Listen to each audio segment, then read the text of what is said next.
Navigation acts എല്ലാ ചരക്കുകളുടെയും കയറ്റുമതിയും ഇറക്കുമതിയും ഇംഗ്ലണ്ടിലോ അയർലൻഡിലോ കോളനികളിലോ നിർമ്മിച്ചതും British പ്രജകൾ മാത്രം നയിച്ചു കൊണ്ടുവരുന്നതുമായ കപ്പലുകളിലുമായിരിക്കണം കൊണ്ടുപോകേണ്ടത്.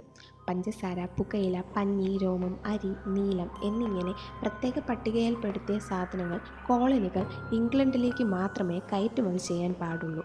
യൂറോപ്പിൽ നിന്ന് കോളനികളിലേക്ക് ഇറക്കുമതി ചെയ്യാനുള്ള സാധനങ്ങൾ ഇംഗ്ലണ്ടിലടുപ്പിച്ച് അവിടെ ചുങ്കം കൊടുത്തതിനു ശേഷമേ കോളനികളിൽ എത്തിക്കാൻ പാടുള്ളൂ.